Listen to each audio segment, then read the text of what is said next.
पिछले हफ्ते मेरी पत्नी को बुखार था।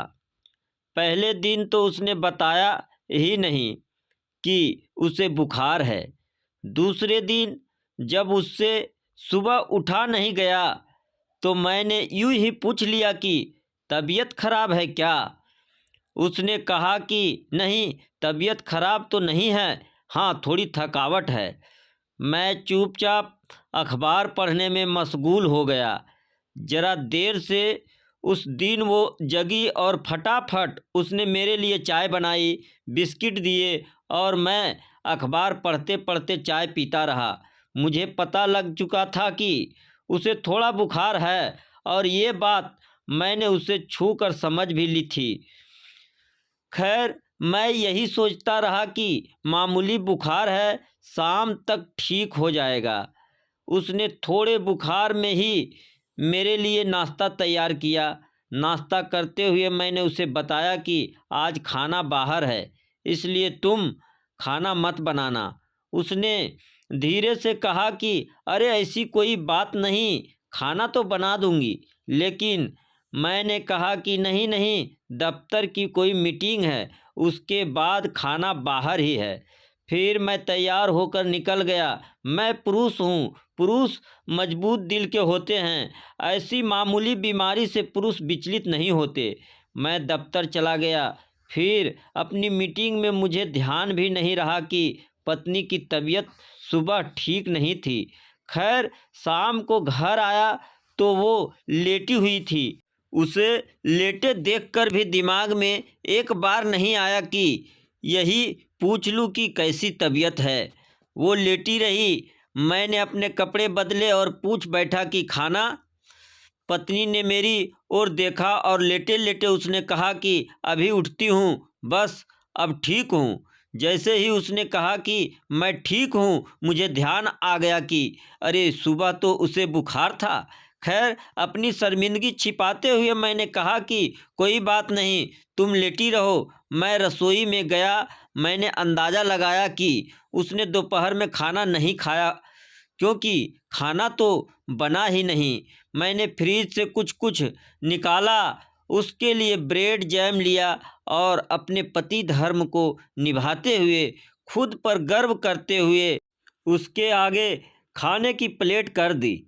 पत्नी ने ब्रेड का एक टुकड़ा उठाया, मुझे आंखों से धन्यवाद कहा और मन से कहा कि पति हो तो ऐसा हो। इतनी केयर करने वाला मैंने एक दो बार यूं ही पूछ लिया कि तुम कैसी हो, कोई दवा दूं क्या, और अपने कंप्यूटर आदि को देखता हुआ सो गया।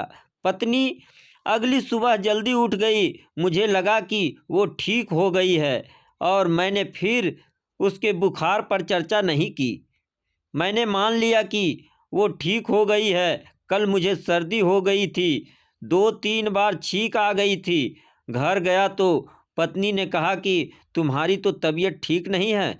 उसने सिर पर हाथ रखा और कहा कि बुखार तो नहीं है, लेकिन गला खराब लग रहा है। ऐसा करो, तुम लेट जाओ, मैं सरसों का तेल गरम करके छाती में लगा देती हूँ। मैंने 1-2 बार कहा कि नहीं नहीं, ऐसी कोई बात नहीं, लेकिन पत्नी ने मुझे कमरे में भेज ही दिया। मैं बिस्तर पर लेटा ही था कि मेरे लिए शानदार काढ़ा बनकर आ गया। अब मेरा गला खराब था तो काढ़ा बनना ही था। काढ़ा पीकर लेट गया। फिर 10 मिनट में गर्मा गर्म सूप सामने आ गया। उसने कहा कि गर्म सूप से गले को पूरी राहत मिलेगी। सूप पिया तो वो मेरे पास आ गई और मेरे सिर को सहलाने लगी। कहने लगी कि इतनी तबीयत खराब है, इतना काम क्यों करते हो? बचपन में जब कभी मुझे बुखार होता था, माँ सारी रात मेरे सिरहाने बैठी रहती।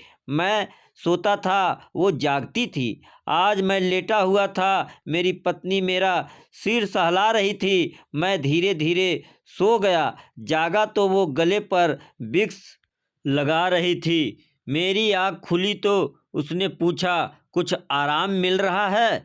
मैंने हाँ में सिर हिलाया तो उसने पूछा कि खाना खाओगे? मुझे भूख लगी थी। मैंने कहा हाँ, उसने फटाफट रोटी सब्जी दाल चटनी सलाद मेरे सामने परोस दिए और आधा लेटे लेटे मेरे मुंह में कौर डालती रही। मैंने चुपचाप खाना खाया और लेट गया। पत्नी ने मुझे अपने हाथों से खिलाकर खुद को खुश महसूस किया और रसोई में चली गई। मैं चुपचाप लेटा रहा, सोचता रहा कि पुरुष भी कैसे होते हैं। कुछ दिन पहले मेरी पत्नी बीमार थी, मैंने कुछ नहीं किया था और एक फ़ोन करके उसका हाल भी नहीं पूछा। उसने पूरे दिन कुछ नहीं खाया था, लेकिन मैंने उसे ब्रेड परोस कर खुद को गौरवान्वित महसूस कर रहा था। मैंने ये देखने की कोशिश भी नहीं की कि उसे वाकई कितना बुखार था।